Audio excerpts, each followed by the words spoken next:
Hey y'all, welcome to my channel. If you're new here, my name is JoJo. On this channel, I talk about my life story to help other people.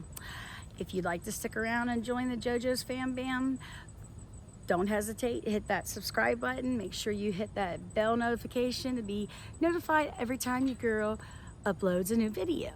To all my returning OGs, I love y'all so much. Thank you always for showing up and showing out for you, girl. Please thumbs up this video, y'all, please, and thank you. I must say, I do not glamorize, glorify, or think I'm big and bad because I've been to prison. No, I'm just simply telling my story in hopes to helping people, and I have, and I will continue. Y'all, I've told you I'm on Patreon. I will leave the link in the description box on Patreon. I'm still learning Patreon. I'm trying to figure out how to get a video put up because the uncut versions of some of my videos, I want to tell y'all that are my Patreons and who support me through Patreon. So I'm figuring it out. I'll get it figured out.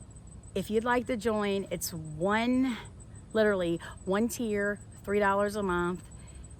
I made it cheap so everybody could afford it. Well, mostly everybody could afford it, hopefully, maybe. But with that being said, y'all, this story right here is, as you can tell by the title, 14 and pregnant and homeless. Now, I want to take you back to when I was growing up, okay? My mom and my dad met. My dad, was getting into trouble and stuff like that as a teenager, and he ended up, my mom got pregnant and he ended up going to prison. So my mom had to literally go to the prison to marry him so I would, have my father's last name. And she did that on, I think it was June the 12th of 1973, and your girl was born 6 days later. So Gemini. So that's how JoJo came about. And growing up, my dad chose, drugs over his family. And he was in and out of the penitentiary basically his whole life up until like the last 10 years of his life. I did lose my dad 2 years ago. Now, this video is not about my dad or anything. I'm just giving you a little bit of the beginning of the story, okay? So now we have my mom trying to be a mom and a dad, raising me. And my mom had a wild side about her too, okay? Blonde hair and blue eyes, look like Marilyn Monroe, and I'm not kidding. I will dig out a picture and show y'all. My mom really did look like Marilyn Monroe. Anyways, she was wild and she did her thing and whatever. So my mama and papa, they had a house, and my mama had 12 kids, but 2 passed, and she had 10 left, 10 living. And like 4 or 5 of them, about 4 of them out of the 10 were off and married, and the other ones were grown and still living with mama and daddy, okay? So it was a small house, but a lot of people in it, okay? My mama's youngest son, which was my uncle, but we raised up as like brother and sister because he was only 6 years older than me. My mama would do her best, y'all. She was cooking, cleaning, and laundry for all them people, always on the go. So my mom was always gone for 2 or 3 days at a time. I never had no parental guidance. I went to school when I wanted to. I basically did what I wanted to. I'm the only child. Now my dad does have more kids with another woman, but don't have a relationship with them or anything. I know who they are. I've talked to them a few times, but there's no relationship bond type. I'm an only child, just put it that way. I am an only child. So, I didn't have no parental guidance, and I did what I wanted to, and I thought I was grown at times. Growing up, I would, mommy, and I get what I wanted, but I wasn't a stingy, like, greedy type only child. I loved to give. I mean, I would walk down the street with a $5 bill going to the penny candy store. Remember that, y'all? Anybody my age watching this or remembers penny candy? So you know what $5 would get you for penny candy, right? $1 would get you a bag full this big, but I had $5 because I was getting some the milkshake ice creams, with the wooden spoon stick. I know I'm talking foreign language right now to some of you younger kids, but they used to have these milkshakes. It was ice cream and it had a wooden stick, and you would eat your ice cream like that. Anyways, kids would be making fun of me all the time. Oh, look, there goes, fatso and da-da-da, oink, oink, and make fun of me and really hurt my feelings. But on my way back, they see I have a bag of candy, and guess what? They wanted to be my friend, and JoJo would be like, okay, it's just candy, you know. So I was picked on, and until I got older, and when I got older, I started, that's not a good way, but that's what I'm just telling you what I did. Okay, so y'all know how, like, where I came about and all that stuff. Okay, so when I hit 13,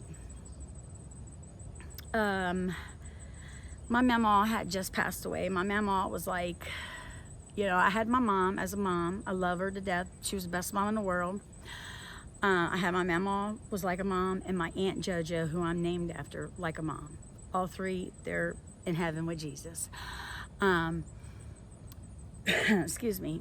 So my mama just passed, and that really took a part of me, my mama passing. So 13, I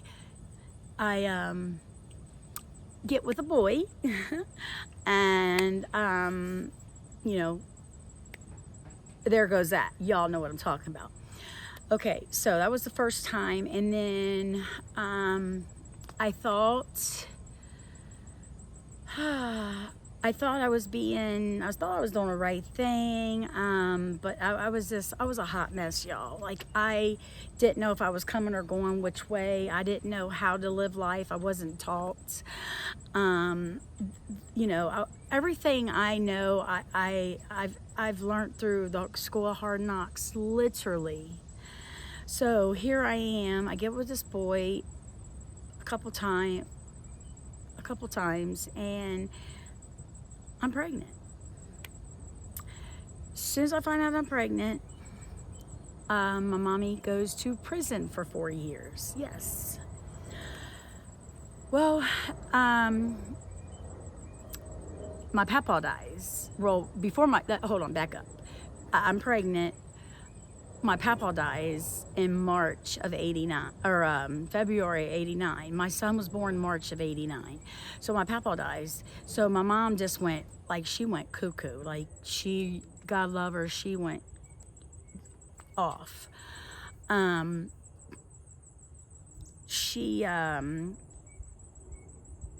she was dealing with a lot of her own battles. So she ended up going to prison for 4 years, and here I am with nobody, literally nobody. Scared, lonely. Like I said, I didn't even have no parental guidance myself, and here I am getting ready to be a mother. I didn't want to go into foster care or nothing like that, so they emancipated me. Excuse me. So they emancipated me, y'all. And anybody watching that don't know what that means, that is, you're considered an adult. So I was homeless for not too long, maybe a couple weeks. But then I got help with the state, and I got an apartment. And when I got the apartment, you know, the money I had coming in just didn't pay for all of it. But I managed somehow.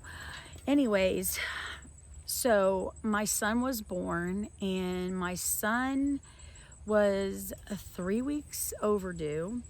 I kept telling them that I feel like I literally feel, I could feel his head in the birthing canal, like way down in the birthing canal. Like I literally had to kind of like spread my legs more to walk. You know what I mean? I hope you get what I'm saying. Like I had to walk like funny. So they end up inducing my labor. So I had my son. My son literally, I had stitches from one end to the other end, if you get my drift. My son had a larger head than usual. They thought he had water on his brain, but come to find out he didn't. He just has a big head. My head's bigger than it should be, they said. So they measured everybody's head. And so his first feeding, y'all, I'm laying in bed in the hospital room. They bring me my son, and I pick him up and I put him in my arms, and I'm just looking at him and like, wow, this is my baby. What am I going to do? I'm crying. And all of a sudden he starts turning blue and, you know, like shaking and stuff like that. I didn't know what the heck. I rang the buzzer, but they wasn't coming fast enough. He literally, this is how, imagine a stiff baby going like that and turning blue. Well, I jumped up off the bed. And when I did, I ripped my stitches right back open, you know, and blood pouring all over the room and stuff. And I ran out in the hallway like, help, help. They take my baby from me, and they do not tell me anything, y'all, anything. I have no one there with me because remember, I don't have no family. So I have no one there with me. I'm freaking out, don't know what to do. And it wasn't until about a couple hours later, it seemed like forever, but a couple hours later, they come back and tell me my son was having seizures, and they literally had to overdose him on liquid Valium to get him to stop having a seizure.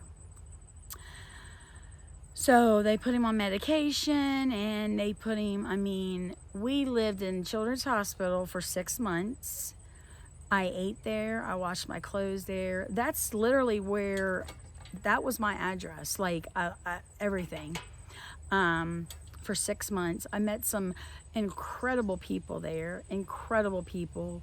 You know, I had a friend a really good friend that I met there. But anyways, so in the means of the 6 months of him being there, that's when I met my other 4 kids, because I have 5. I met their father, because all the rest of after Matt, my son, my firstborn, the other 4, they all have the same father. So I met my kids' father at Children's Hospital, y'all.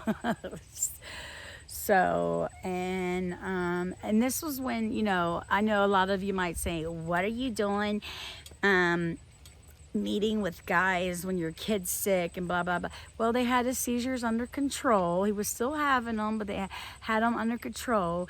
And remember, I was young. I just wanted to be loved.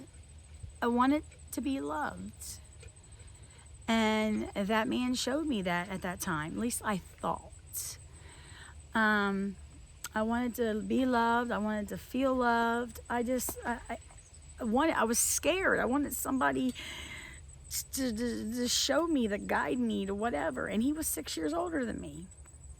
We'll have a baby daddy story maybe one day, okay? I will do that story. Excuse me. So I meet, my kids' father there. And that's basically how it all began. But what I'm trying to say is, Matt's father didn't want nothing to do with me, didn't want nothing to do with, like, he didn't believe that he was the dad. I never pursued it. People will take advantage of people, y'all.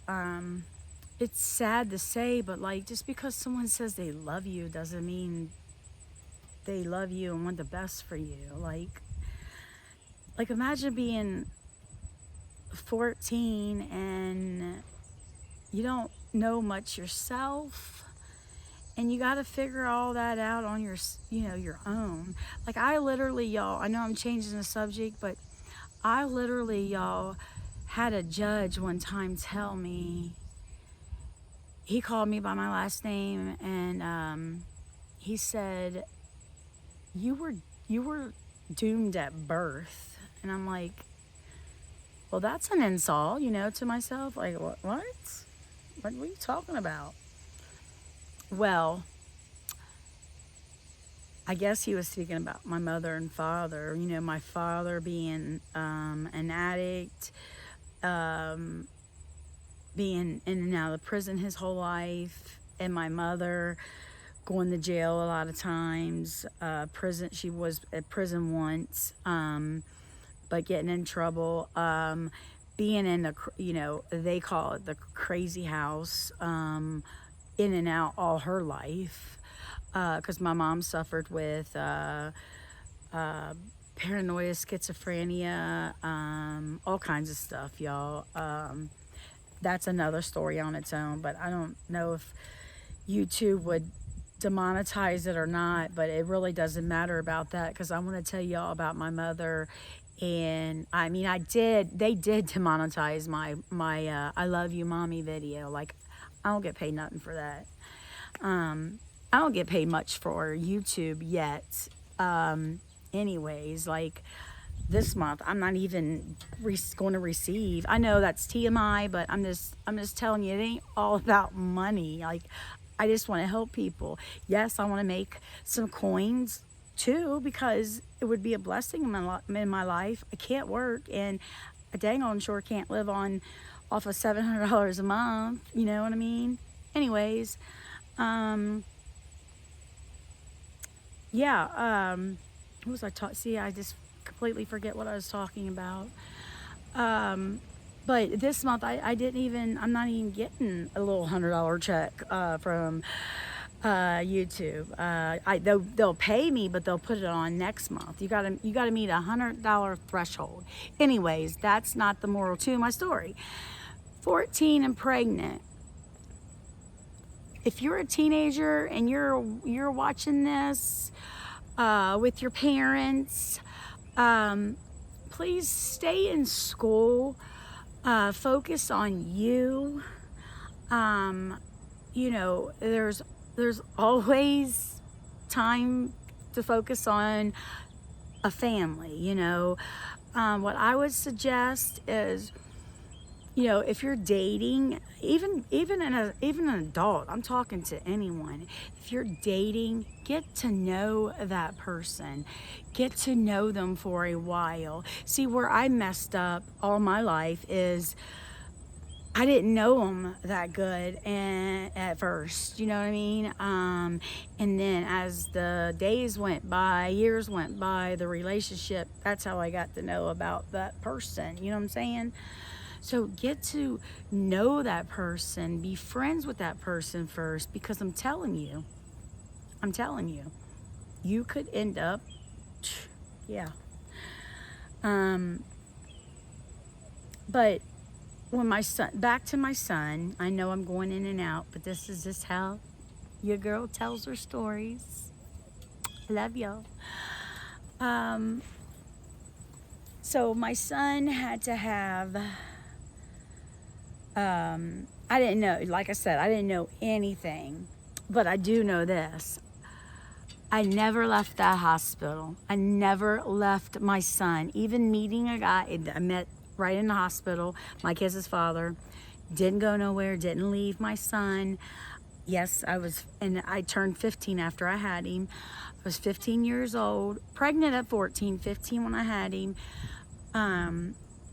Like the nurses and doctors there were like just amazed by the motherly love that I instantly had with my child, and the responsibilities that I took upon. I wanted to change my baby's diaper. I wanted to put his little clothes on and his at one point they told me to stop putting clothes on him, just a diaper and a little shirt, because every day for about I want to say 5 months, my son would have between 5 to 25 seizures a day. And my son to this day is a walk-in miracle, because the doctors said that he should be brain dead because of how many times he would stop breathing as a child, as a baby. But he's not. He's delayed. He's MRDD, but he's had the same job. He's 31 years old. He's had the same job at Kroger's for 13 years, going on 14 years. He lives on his own. He does his own, takes care of his own money, everything. But like, I got a lot of help through the state when my son was born, and the doctor was like, said something about disability, and I didn't know that. I know my mama and papa got like a check of some sort, but I didn't know, y'all. I didn't know. So his doctor helped me sign him up, or no, he did it. His doctor did it. Signed him up for disability, and he got his proof for his disability like in 2 months. That's how I was able to survive, to pay my rent and stuff. And Children's Hospital get me a voucher for like a baby bed. Human Services get me voucher for like clothes for the baby. So my baby had everything that he needed. And thank God for a disability, because I don't know what I would have done. I don't know how I would have done it without disability. So his disability check paid for our roof over our head, and you know, I had to get food stamps. I had to get all that. But I did get help, and I guess that's my story of being 14 and pregnant and scared and lonely, and when my mind goes back to that day or that time, it was just like it was a beautiful but yet tragic point in my life. I couldn't imagine anybody going through that, because the pain and the heartache and the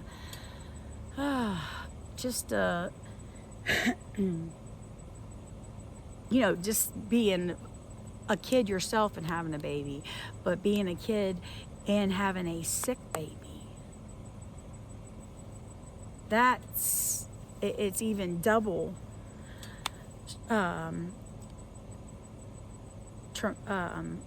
traumatic, or how you say that, traumatic, not dramatic, but traumatic, I guess. yeah, so if y'all made it this far, give me a baby emoji. Yeah, one of them little baby emojis or something, or a bottle or baby emoji, yeah, something like that.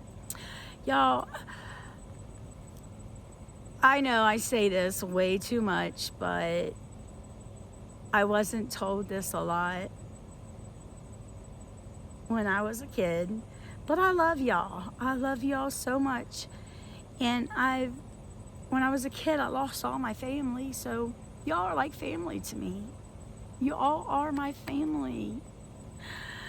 And one day I'm going to have a meet and greet, and I want to meet every single one of y'all. I do, y'all. When things that's going on in my life get better, and I know I have so much faith that it's going to get better. It is, and I will smile through the pain, and still show love. Why? Because love is free. I don't know y'all's religion. I'm gonna end this here in just a minute, but I don't know y'all's religion, but mine is Jesus is in my heart, and my Father is the King of Kings, Lords of Lords, the Alpha, the Omega, the beginning, the end, the first and the last. Today I read a message. I read daily devotions, and in it, I love this saying. It says, "You have not, child, because you've asked not. You have not because you've asked not." You might not get it right away, but if you ask God for it, baby, even some of the things that you think you want at that time, or whatever, now you don't want them no more, but you still ask for them, you still gonna get it. Oh, praise God. Yeah, so I thank y'all. I love y'all. I'm sorry I didn't put up a video yesterday, but I have been, my moods go up and down, up, down, up, down. I feel like a merry-go-round, up, down, up, down. But I'm going to stay persistent. And I know this is an off day because my uploads are Monday, Wednesday, and Friday, but I'm putting this video out today. So this video was made Thursday, August the 20th. So right now, raw, coming at you raw, live, real. JoJo's sitting outside in a pretty little old, what's this called? I'm asking y'all like y'all gonna answer me right now. Nightgown.